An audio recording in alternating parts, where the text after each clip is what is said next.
Good morning. I have four poems here that I like to read. They're kind of gathered from different time periods, and I thought they kind of all related to what's going on in the world today and in the United States. The first one starts off with a poem that I wrote shortly after the events on 9/11. The poem itself was published in a magazine out of London, England called Magma Poetry um, in 2002. It's called A Dead Woman Screams Down Wall Street. I believe I've published this before on Compendium, but I always felt like it was a good thing to have people be maybe a little familiar with the poems and then hear me read them. It's called A Dead Woman Screams Down Wall Street. The dead woman screams down Wall Street. Ash smudged aliens climb into her bus and go home. It had been a glorious morning with no clouds. Now everyone staggers alone, flees, open mouthed, past sidewalk shops of glads. A stream of dusted strangers floods the cleanest places in town. After such explosions, the final rain muddies the ashen oranges, yes, all their bright pyramids abandoned. There's a coliseum of the dead with their mouths chewed out. In spite of their songs, no one can stop.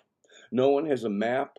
We have forgotten where we built it. There's a stadium of piles of limbs, of limbs, of limbs that hold up the city and the mouths that sound like traffic or bombs or nothing we have ever heard before. We will gather them from every country and every side. From our lectern, we hold their terror up like an infant. Look, they are ready to sing, but we do not care who they are, or for their song, or the disappearance of their names. We gather them to give ourselves a reason to feed the demanding child.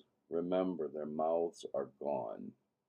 To begin our bombs, we build our book from our precious babe under the star shower of ash, the heads of huge Buddhas that slide off at the neck. The birds slip out, ellipse the air and go. A body suspends in the air a ginkgo leaf, a spontaneous swan, and is begun with self-aggrandizing prayer to pile the piles of wailing upon the piles of others. I will not forget that rocks half a world away cracked too, and that placid, huge figures slipped suddenly out of their niches in mountainsides, niches of walls, niches of smuggled opium, niches of beautiful birds, in a land of curtained women who will wail face or no face by the time this is all done and the fruits are clean in the cities again, and the towers reflect again, and all the flags are flown until they can fly no longer, and they inevitably fray and fall. This one was, I just found it. I haven't seen it in a while. It was in the files. I kind of thought it fit in with this bunch. It's called After a Dream. After a dream of swimming from coral islands where I was stranded, I rise in the cool room and walk naked through the dark as a high wind thrums the house and curtains of snow flare through streetlights. It was not a bad dream. I felt rescued at last, but my heart beats fast. My sentience turns static through the dim rooms. I will not sleep. I hear the dog whimper somewhere from his own dream.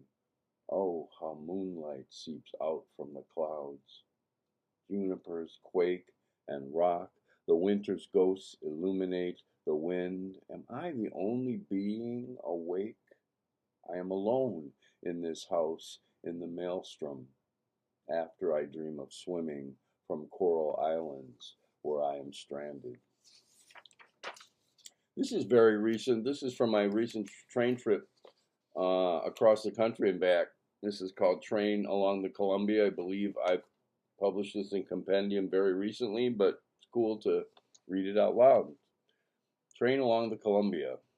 Before we know it, we wake from our dreams, and the Columbia is there, wide, dammed, under the morning sun. Tribes of little water birds fan away from the noise as we pass a freight train disappearing between shadows of humpback buttes on the other side of the river. Everything can change. Even the water's surface pushes one way under the wind and another at a deeper level where salmon once ran, gold, green, gray, and blue, filling in gaps we can only dream. The barest bluffs give way to pine and remnant volcanoes. We are enveloped in every family of green. Have I talked about rain? The worth of tributaries, all rivers above us surging to the Pacific, all the threatened clans, whales, puffins, and otter. We've nearly lost everything over and over again, even ourselves, to our hunger, and anything left still stands on the precipice of our greed. This is a poem about poetry, and I really don't like poems about poetry very much, except that I've written a few, and there are a few that I like, I guess. There's a lot of them out there. This is called Traveling Beyond the Personal. Let me have a drink. I make great coffee, by the way. If you ever want to come over and have some coffee, I make some really good coffee. Traveling Beyond the Personal. We poets often speak of roads, easy enough to carve them out of this miasma, the infernal noise of the mind and its charges, its leaps and innumerable connections. Our tragedies, too, flame out in dreams, the highway stumbles down our cliffs by the sea. We all have stories. This isn't a contest, nor is it therapy. An advice in poems, who follows it, really? I wandered once in gardens of gruesome mass graves, caged children stolen for unspeakable acts, and considered my own travails entirely extracurricular, even if linked to the real lesson.